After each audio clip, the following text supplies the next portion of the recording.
has been a long one spanning 2 decades. I am here to succinctly capture and present what I have done so far with the title, Smart Teens Understand the Magic Bullet to Break Malnutrition Cycle, Journey to the World of Adolescent Nutrition. As a young academia, it was sung into our hearing by senior colleagues at the annual departmental review meetings, where recommendations for promotions are made, that we should be focused on our research area right from beginning. I decided to carve a niche for myself in adolescent nutrition, having done my PhD research in that domain. I took interest and decided to up a notch in the nutrition of the vulnerable groups, including children, adolescent girls, and women of reproductive age. Who is an adolescent? According to World Health Organization, adolescence, the transitional phase of growth and development between childhood and adulthood, is defined as anyone within the age range of 10 and 19 years. It is an important time for laying the foundation of good health and the second fastest period of growth after infancy. During this phase, adolescents establish patterns of behavior, for instance, related to diet, physical activity, substance abuse or use, and sexual activity. They can protect their health and the health of others around them, or put their health at risk now and in the future. It is also a time to develop knowledge and skills important for enjoying the adolescent years and assuming adult roles. Most adolescents are included in the age-based definition of child, adopted by the Convention on the Rights of the Child, as a person under the age of 18 years. Other overlapping terms used interchangeably are teens, 13 to 19 years, youth, 15 to 24 years, and young people, 10 to 24 years. Adolescence is categorized into early adolescence, 10 to 13 years, mid-adolescence, 14 to 16 years, and late adolescence, 17 to 19 years. What is the problem with adolescents? There are 1.3 billion adolescents, which make up 16% of the world's population, with 90% living in low, medium-income countries, including 23% living in sub-Saharan Africa. Adolescents in developing countries are challenged nutritionally with depleting nutrient stores, predisposing them to compromised immunity and high morbidity and mortality now and in later years. Cases of non-communicable diseases, such as diabetes and nutrition-induced cancers, are now being recorded among adolescents. They engage in unhealthy dietary behavior, which leads to malnutrition. Malnutrition occurs when there is a deficit or surplus in food intake compared to energy expended. It can lead to undernutrition or overnutrition, and both coexist, coupled with micronutrient deficiency. These are exacerbated by inappropriate or unhealthy food choices and behavior. Little or no attention is given to this age group to ensure a healthy lifestyle and adequate nutritional intake in preparation for adulthood. Intervention programs are usually targeted towards infants, under 5 children, school-aged children, and pregnant women, with little or no consideration for equally vulnerable adolescents. Although both male and female adolescents are at risk, females are particularly more vulnerable to malnutrition. According to Bill Gates, at the World Nutrition Summit in 2016, I quote, "Nutrition affects everything about child's development, and it even affects everything about education and economic development. If I had one magic power to solve the world's challenges, nutrition would be that power." Nutrition belongs to the top of the list, and investment in nutrition can help make every other investment in health and development pay off, unquote. Today, the world is talking about sustainable development goals. There are 17 of them, out of which 12 have indicators relevant to nutrition. Nutrition must be brought to the front burner for a nation to prosper, putting the right peg in the right hole to champion the cause. Why adolescent girls? In Nigeria, on the nutrition in female adolescents ranges between 23 and 58% and is attributed to socioeconomic and dietary factors. Dietary behavior and nutritional status of female adolescents are becoming a major concern because they determine health outcomes. Aside from dietary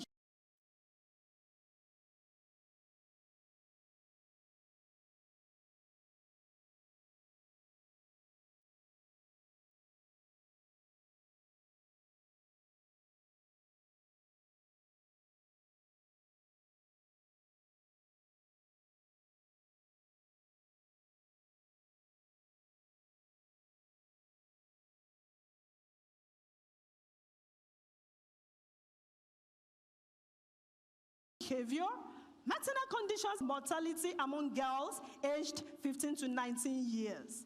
Globally, approximately 12 million girls aged 15 to 19 years give birth each year in developing countries. In Nigeria, an estimated 23% of 15 to 19-year girls have begun childbearing, and 1 million give birth before age 15. Pregnant undernourished female adolescents may likely give birth to undernourished babies with low birth weight who die at birth or before age 2 years, thereby contributing to the increase in maternal, infant, and under 5 mortality rates or stunted growth at adulthood. Likewise, an overweight female gives birth to an overweight child, and the intergenerational vicious cycle of malnutrition continues. A focused intervention program is vital to improving female adolescents' dietary and sexual behavior. The transformative shift for sustainable development involves ensuring that female adolescents have access to quality nutrition in preparation for productive and reproductive life. Only healthy individuals impact the economy positively and do not clog up hospital services. Adolescent girls are now becoming women of reproductive age. It's a case of a baby carrying baby. We do not have to wait until malnourished children are born by malnourished mothers before we start addressing them, as in the case of maternal and child nutrition. Adolescence has been identified as a window of opportunity to solve malnutrition problems. Despite calls for action, it has remained neglected. I decided to delve into adolescent nutrition to promote a healthy start to life for the next generation by addressing health and nutritional risk in adolescent girls. Having identified the research lacuna, my research focuses on promoting healthy diet in adolescents, one of the evidence-informed interventions and policies for adolescent nutrition proposed by WHO. These were achieved by assessing behavioral profiles, dietary patterns, and main influences of adolescents in the context of their social and psychosocial development. For my current research activities, the adolescents were reached through the school platform.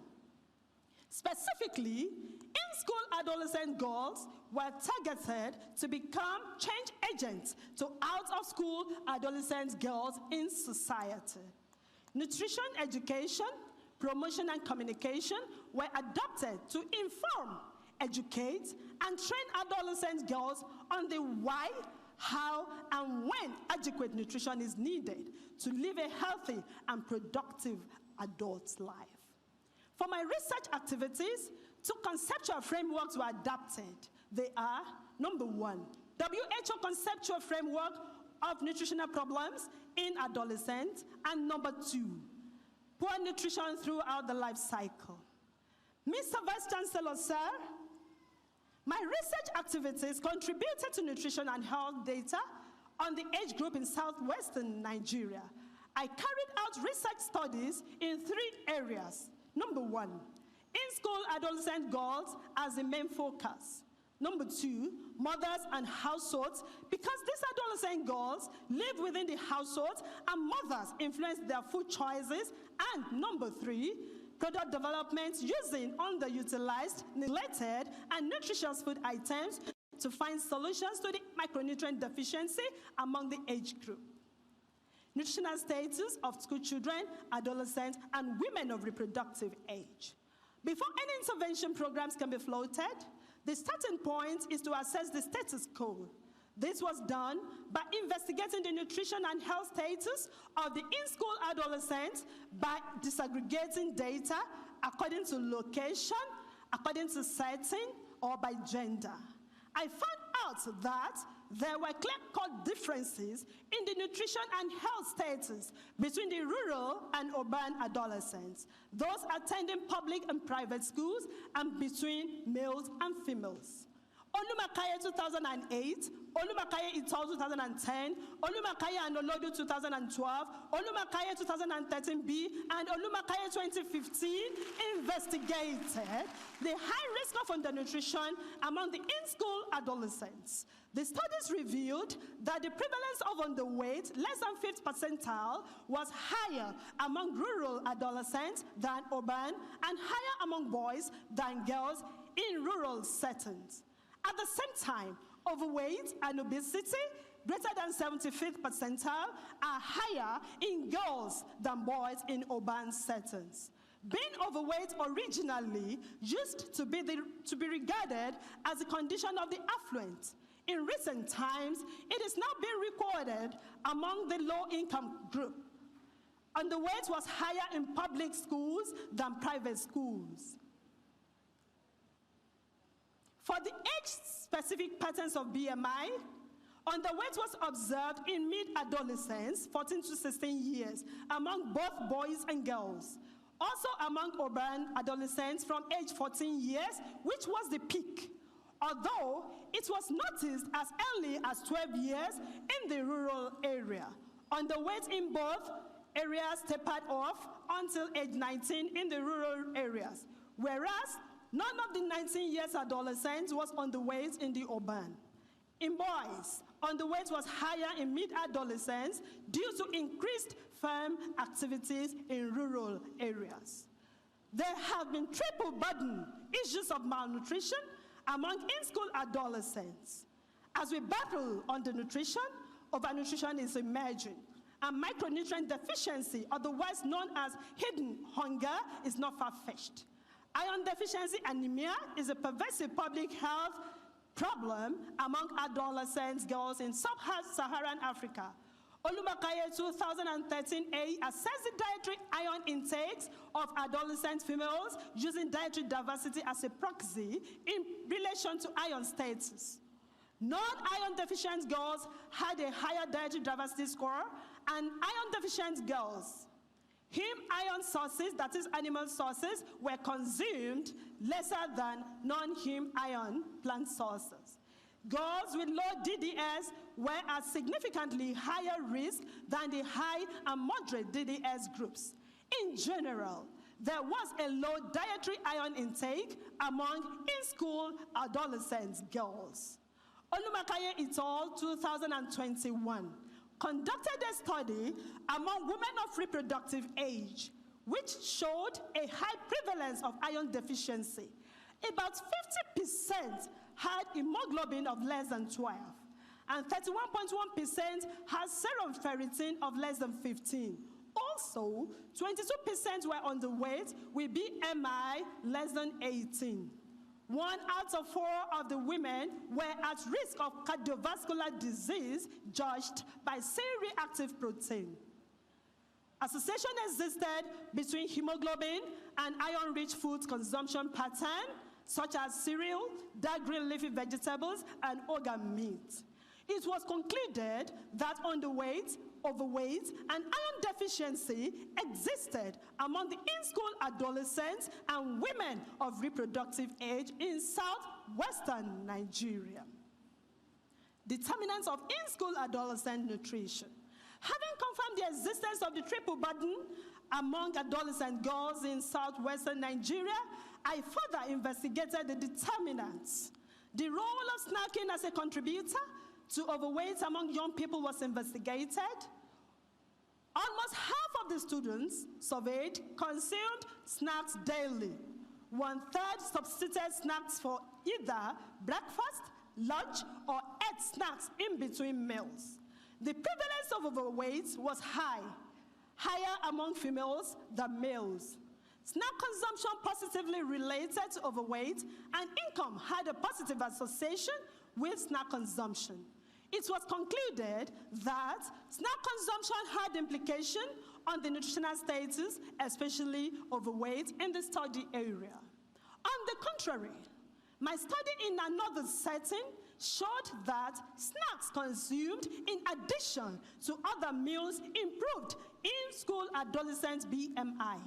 If the food consumption patterns were not limited to 3 meals daily, but included snacks in between meals, undernutrition could improve.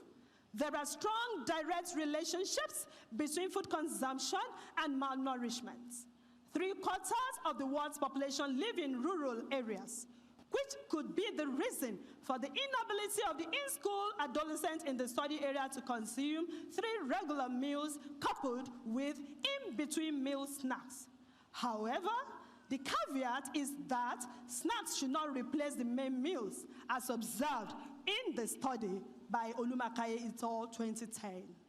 In another study, Bakare and OLUMAKAIYE 2016 assessed students' fast food consumption patterns and body weight status. The findings revealed that more females consume fast foods than males. Females were more overweight and obese than males, which was significantly related to fast food consumption. It was concluded that snacks could positively or negatively contribute to nutrition status depending on the type of snacks consumed and whose ox is God.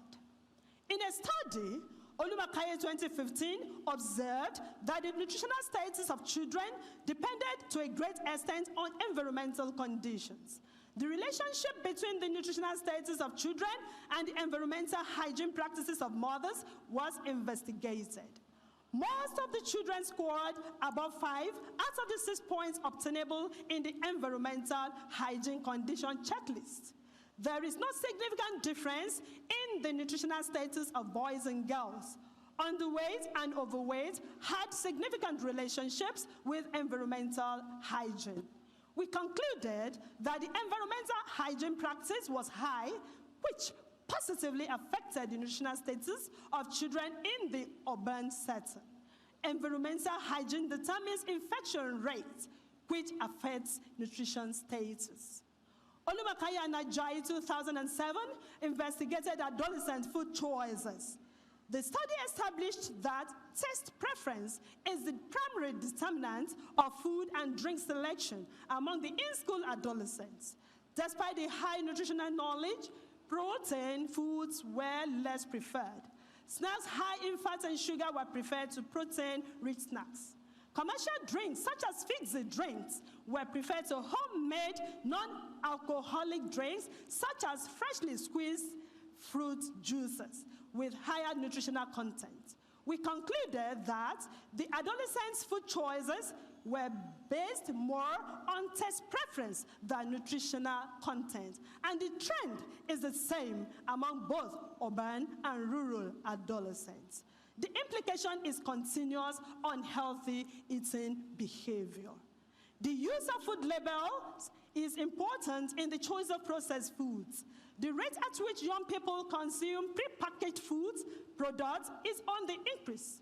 Consumption of PPF is a habit they cultivated from home and through peers. OLUMAKAIYE et al. 2019a evaluated the impact of nutrition education on the use of food labels on PPF and purchase decision among young people. Females were 4 times more likely to use food labels in purchase decisions than males.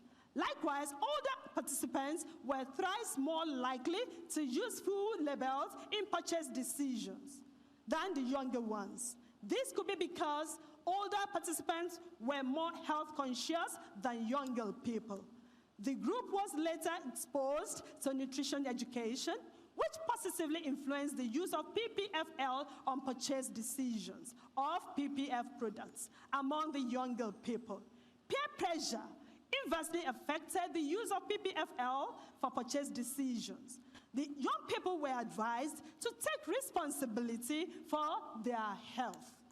Another determinant of the nutritional status of in-school adolescents is household food consumption. Emerging evidence from OLUMAKAIYE 2007 in an urban setting showed that household food consumption affects the health status of members of the households. It was observed that female household members of reproductive age tend to be malnourished due to inadequate nutrient intake because of inequity in intra-household food distribution compared to other age groups in the households. Women tend to give up their food for other household members in case of household food insufficiency. The women were on the margin between mild and normal malnutrition. An additional stress and strain on their body through illnesses, infections, or extra burden such as pregnancy can lead to severe malnutrition. Nigeria embarked on food fortification to accommodate the mandatory addition of vitamin A in line with the established nutritional policy. I investigated the level of awareness and utilization of the fortified food items among women. Awareness of the fortification was high, and very few could identify the fortified food items by the approved logo. Invariably, the utilization was low. A positive relationship existed between utilization and household size and women's education level, while each had a negative but significant relationship with utilization. The implication is that the in-school adolescents in such households will not have adequate access to fortified foods to mitigate micronutrient deficiency, especially vitamin A. We also investigate the possibility and suitability of billion cube as a vehicle for iron fortification. The results showed that sodium pyrophosphate used as a stabilizer to ferric pyrophosphate indicated a dose-response effect, which improved iron bioavailability. Teenage pregnancy is increasing today, resulting from the type of care mothers give to adolescent female children. OLUMAKAIYE 2009 investigated the type of care mothers considered necessary for their adolescent females. Nutritional care and non-food care were the least important. Adolescents were left to fend for themselves, thereby predisposing them to hazard. Teenage pregnancy was high, out of which some terminated the pregnancies while others had the babies. The habit of eating outside the home is common among this age group, which predisposes them to hazard. OLUMAKAIYE et al. 2010. In terms of food consumption, eating outside the home could be positive or negative.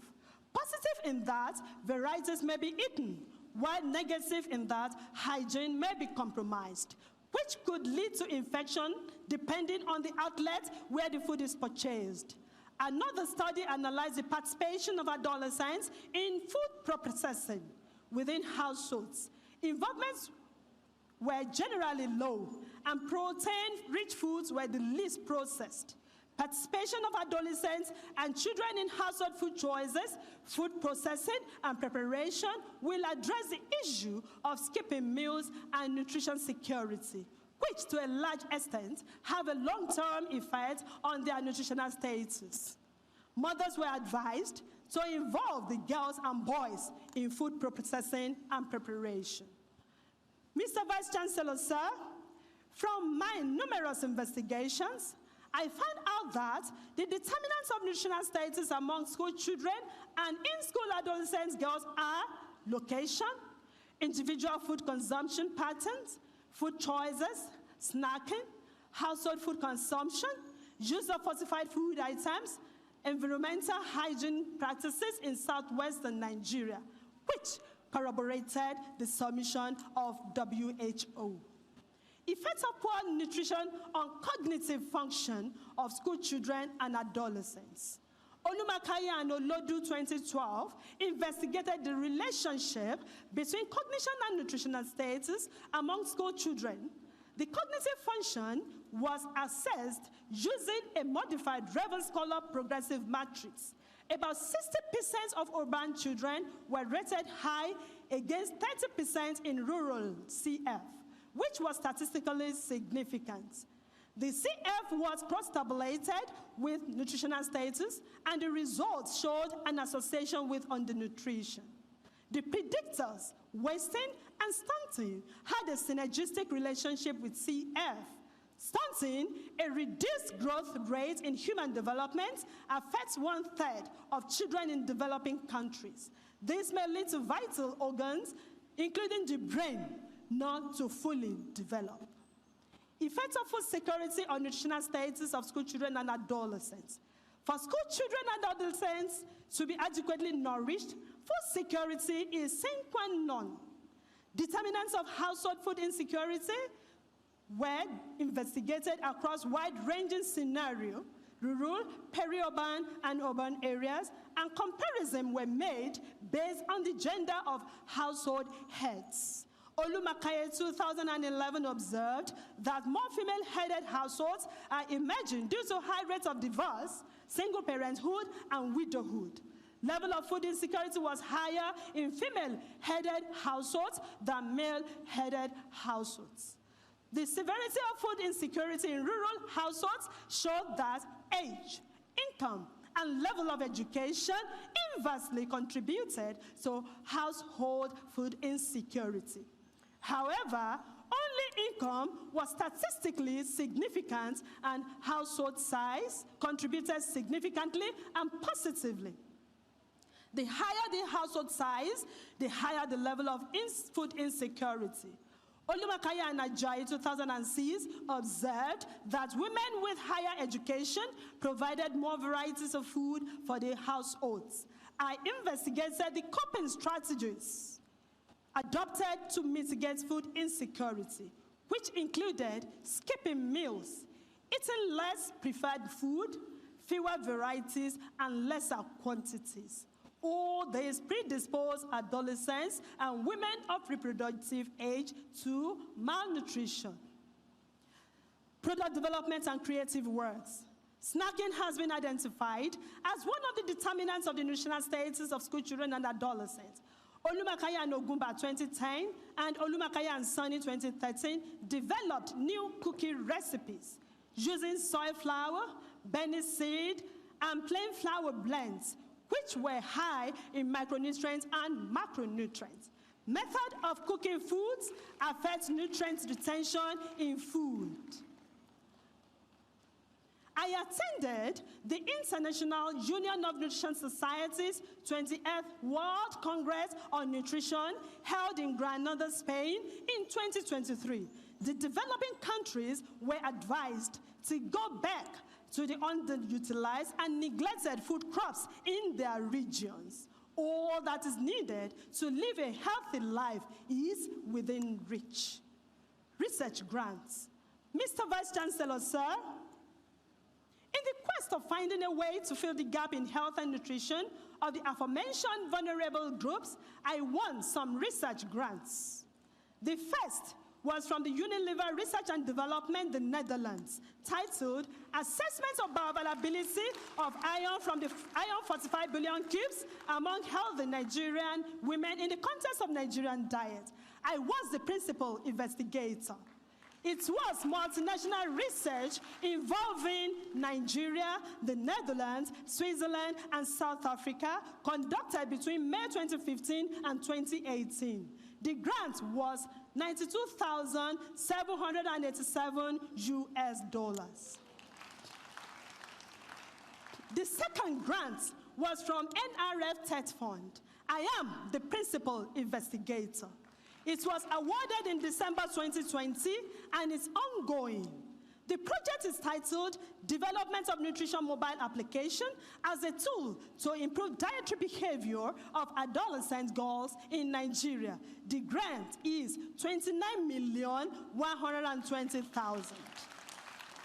It's a cluster randomized controlled design study that will be conducted in 3 geopolitical zones of Nigeria: Southwest, Southeast, and North Central. At the end of the project, I will develop a mobile nutrition app named Smart Adolescent Girls Nutrition App, SAGN.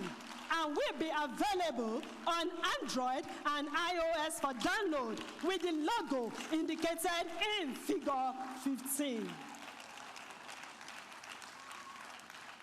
The third grant I won was from Carnegie Corporation of New York. It is a collaborative effort of 5 fellows of the University Administration Support Program headed by Professor Kende Taiwo.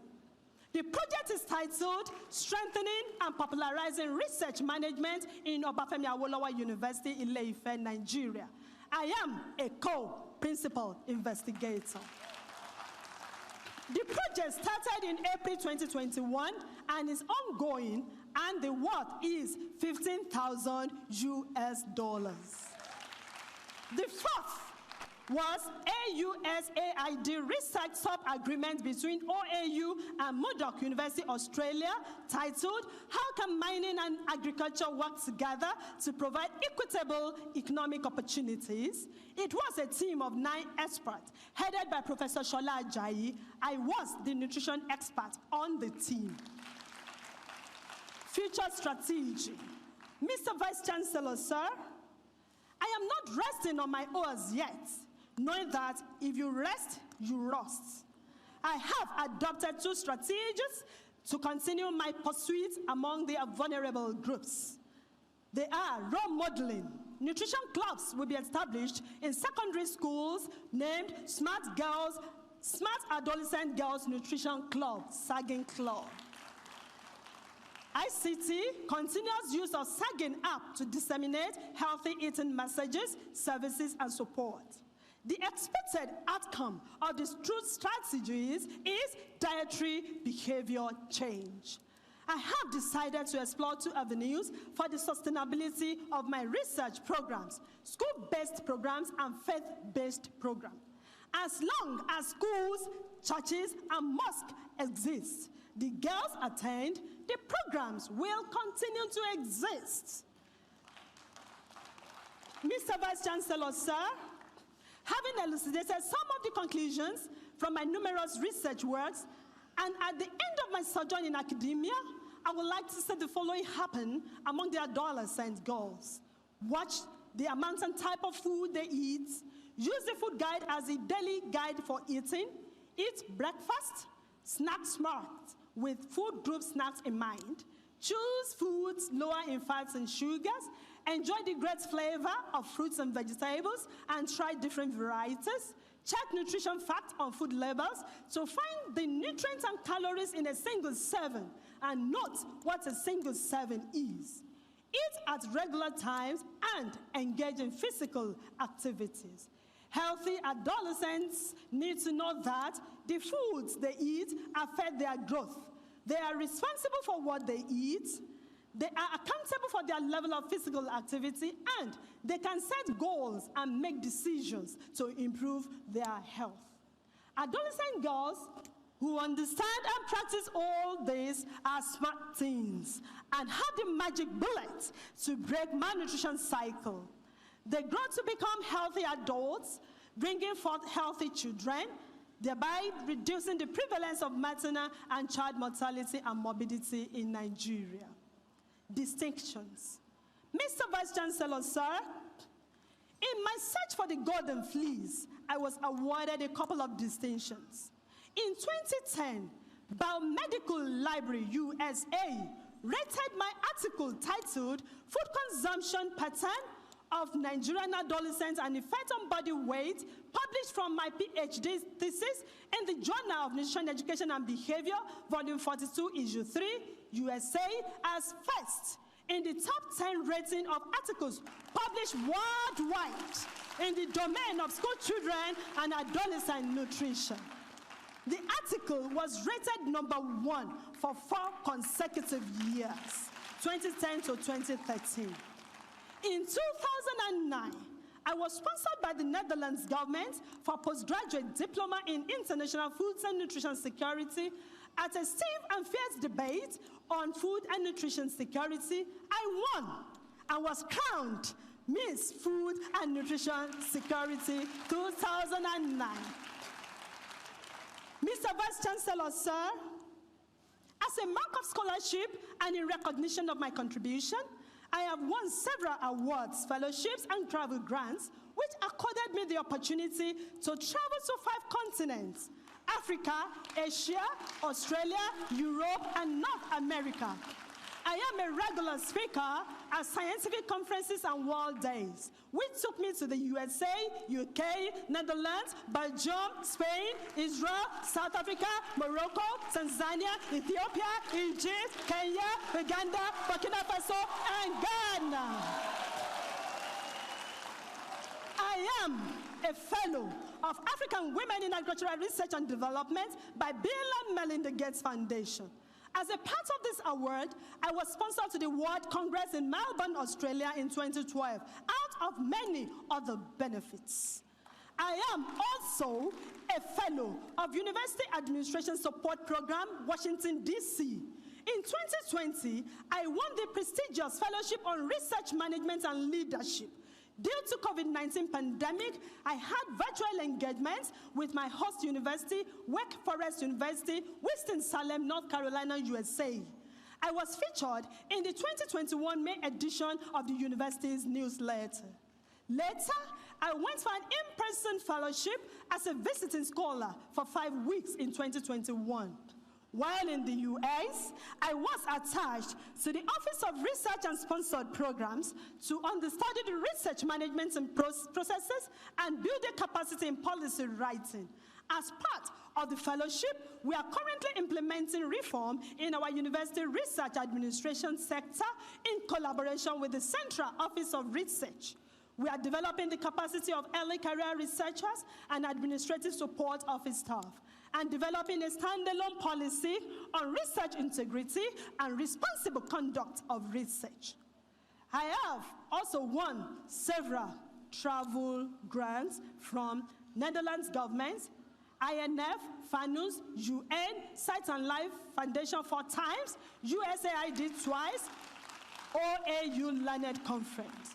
I am a consultant to the following organizations: Imperial College London, Partnership for Child Development on School Feeding Program; Unilever PLC, the Netherlands, on Product Development, Food Fortification and Testing; United Nations Children's Fund, UNICEF, on maternal and child health and nutrition; Osun State Government on School Feeding Program. I am a member of the Osun State Food and Nutrition Committee.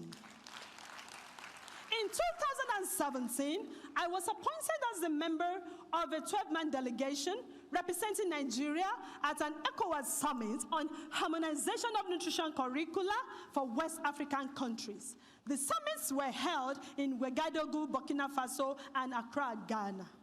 I have supervised and co-supervised several undergraduate and postgraduate students. I am an internal examiner on postgraduate programs to the Institutes of Public Health, Departments of Community Health, Demography and Social Statistics, Physical and Health Education, and Food Science and Technology.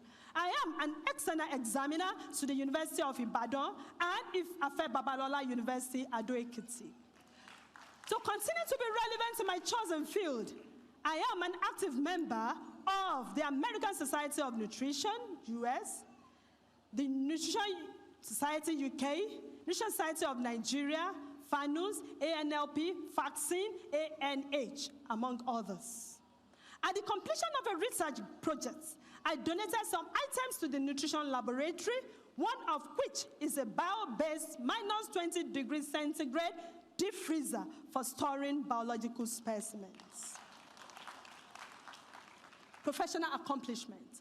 I led a team to establish the Department of Catering Craft Practice at the Federal Technical College, Ile-Ife.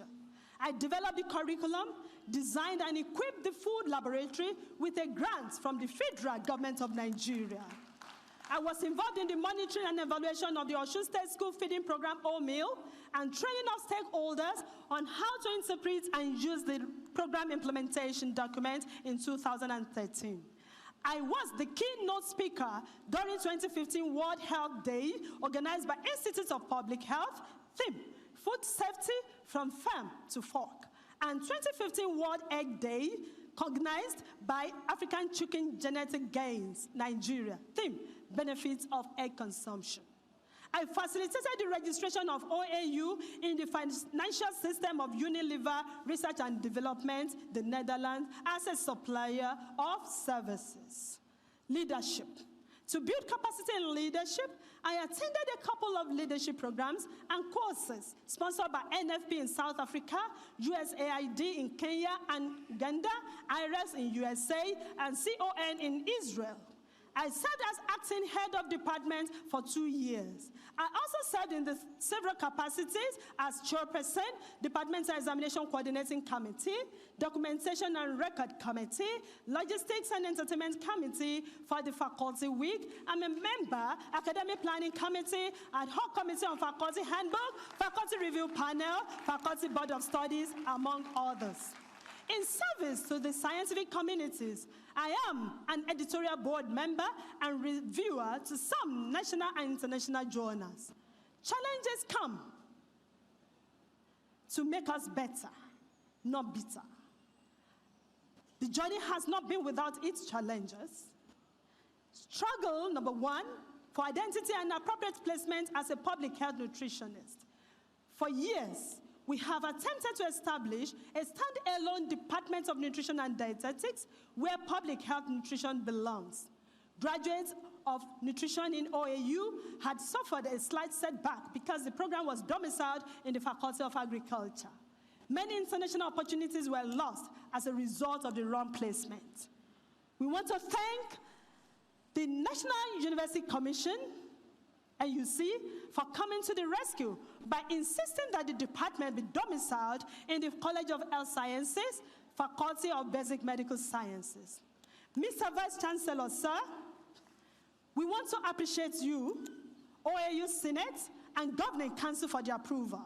Now that we have moved to the College of Health Sciences, I decided to deliver my inaugural lecture in the honor of the faculty that made me. Words are ineffable to appreciate the current and past deans and members of the Faculty of Agriculture, where I have worked for 2 decades. Working with you is one of the best things that happened to me in OAU. I am grateful. I want to thank the Faculty of Basic Medical Sciences and College of Health Sciences. We look forward to more opportunities for further collaboration with departments in the faculty and the college. Second challenge, space allocation. Generally, it is a major challenge in OAU. Now that a new department has been created, there is then need for a standalone building designated for the department. I am using this medium to appeal to well-meaning Nigerians, philanthropists, government parastatals, companies and organizations to come to the rescue. Currently, the department is located far from the College of Health Sciences. There is a need to move closer for proximity. We need a building to house the departmental offices, staff, seminar rooms, classrooms, laboratory, library, and other students' facilities. Mentorship. Mr. Vice Chancellor, sir, the area of mentorship cannot be handled with a kid's glove. It is very germane in career development. I have been mentored and monitored by the following: Professor Grace Ogbimi, my long-standing HOD, late Dr. Ayodare, Dr. Iyabo Adeyefa, late Professor Olufunke Ajayi, Professor Tola Atimo, completed the supervision of my PhD program and facilitated my first fully sponsored international conference attendance and paper presentation to Morocco. Professor Simisola Odeyinka is my official mentor from Bill and Melinda Gates Foundation. Professor Femi Ajayi, Professor Shola Ajayi, Professor Simon Bamire, Dr. Pam Mosa, Wake Forest University, and Professor Femi Akisomi, my blood brother, Queensland University, Australia, mentored me in proposal writing using acceptable terminologies and languages to attract funders. He exposed me to international conferences, workshops, and opportunities in academia until maturity. In turn, to give back what I have learned over the years, I had the opportunity to mentor my students and undergraduate and postgraduate levels, too numerous to mention. Officially, I was involved in the formal mentoring of a staff, Dr. Bisi Bakari. Currently, I'm mentoring an assistant lecturer, Mrs. Bola Kokwola, in proposal writing, manuscript development for publication in high-impact journals, work-life balance, and general life in academia. Conclusion. Mr. Vice Chancellor, sir, public health nutrition is an area of specialization. Having garnered experience that spans over 2 decades is no small feat. For someone to be an expert in a chosen field, he or she must know some of the worst mistakes that can be made in the subject and how to avoid them. Nutrition is preventive medicine. Some health challenges are addressed by modifying the diets of individuals. The trajectory in the 21st century research world is collaborative. It could be suicidal if someone who did not study nutrition begins to recommend nutrition regimens. There is what is called personalized nutrition. Nutrition is not a case of what is good for the goose is also good for the gander. For the world to be a safer sphere to live in, we must work collaboratively, leaving the expertise to the experts in each field. Knowledge acquired over the years cannot be compared with knowledge received in 1 year of a short course, bearing in mind that one can only sell a thing one has proficiency in. If you desire to succeed, you cannot rule out professional help of those who have years of experience in all those fields that fall out of your expertise. Adolescent nutrition is a window of opportunity that has been identified to flatten the rising curves in maternal and child morbidity and mortality. The future generation we talk about starts now. Adolescents have a digital life found in mobile phones that makes them smart teens. Adolescent girls are razor sharp and have to be circumspect in dietary decisions to live a healthy adult life. Without any fear of contradiction, I have decided to leverage their digital life to improve their dietary behavior, which can be acquired through appropriate intervention programs specifically targeted towards them. Good dietary behavior is a magic bullet for smart teens to live a healthy lifestyle and break the malnutrition cycle. Recommendations. Based on the experience garnered over the years from the different academic and research climes, I have the following recommendations. There is a need for improvements in nutrition education, promotion, and communication to increase adolescent nutrition knowledge, improvements in nutrition education, promotion, and communication to increase mothers' nutrition knowledge, improvements in women's education status, women empowerment, use of labor-saving technologies, dietary diversity, involvement of adolescents in food processing, and youth empowerment. Empowering youth in skill acquisition could prepare them for future challenges in meeting the household needs. Feeling gratitude and not expressing it is like wrapping a present and not giving it. On that note, our almighty, all-knowing, and all-sufficient God deserves our praise. He is the Alpha and the Omega. We ascribe all glory for great things he has done. I must not forget the roles my late parents, Mr. Oluyemi and Mrs. Florence Akisomi, played in giving me a good head start in life before their demise. As the only girl among 4 boys, I sincerely appreciate them both. I wish they are alive to see the good things happening to their baby girl, Sisi Turayo. May their souls continue to rest in peace. Words are not enough to acknowledge my brother's role in my life. My elder brothers, Engineer Olumide Akisomi, a first-class graduate of Electrical and Electronic Engineering OAU, and Professor Femi Akisomi, a first-class graduate of Plant Science OAU, who are following us online. I was the only one that did not make a first class in my family. I love you dearly and thank you so much. To my younger brothers, Olufisayo and Olukunle, here present, I appreciate the encouragement you gave me, your sister Olufunke. To my parents in the Lord, the Most Reverend Dr. Ephraim Adebola and Mrs. Oluransi Ademowo, your mentorship in church leadership and prayers are appreciated. Thank you, Daddy and Mommy. To my in-laws, the Right Reverend Professor Dapo and Barrister Mrs. Harriet Ashaju, the former Vice Chancellor of Ajayi Crowther University, Oyo, my mother-in-law, and the entire OLUMAKAIYE dynasty, thank you for your prayer and support. To all my colleagues in the Faculty of Agriculture, and particularly the Department of FNC and Human Nutrition and Dietetics, you are well appreciated for your support. Thank you to my professional colleagues from the University of Ibadan, other institutions, government parastatals, NGOs, industries, and private sectors for being so wonderful. This section will be incomplete without appreciating my God saints and my husband, the most Reverend Dr. Humphrey Bamishebi Olumakaiye, PhD, Ibadan, the Diocesan Bishop of Lagos Anglican Diocese and the Archbishop of the Ecclesiastical Province of Lagos. What I am today is by the grace of God and by your support, encouragement, and reassurance. You brought out hidden virtues that I never knew I had.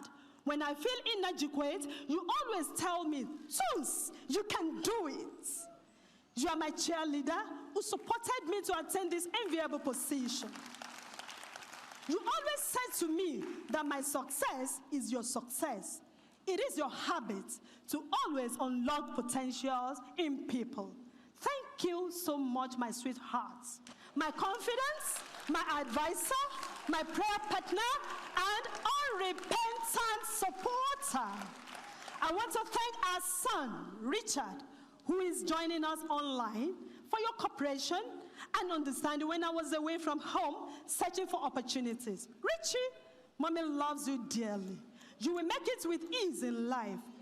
To all my spiritual children, too numerous to mention, you are blessed.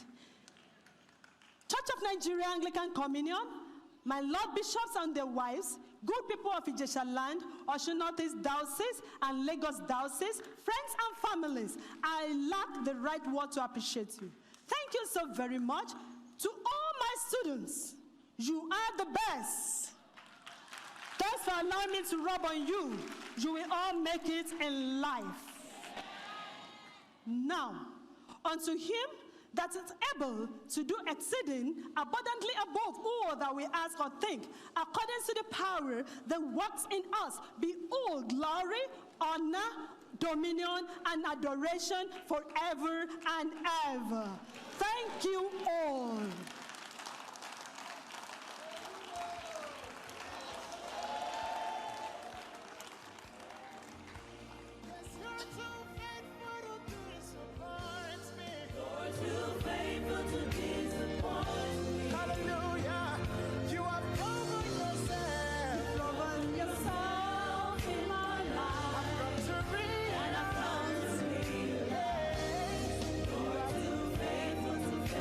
To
Beaming from the nation's capital, we bring to you the good news through various programming, news updates, worship, and teachings. The paralysis of sin makes us to be separated from God. Contact us for your live streaming solutions and event coverage, such as synods, conferences, seminars, revivals, and lots more.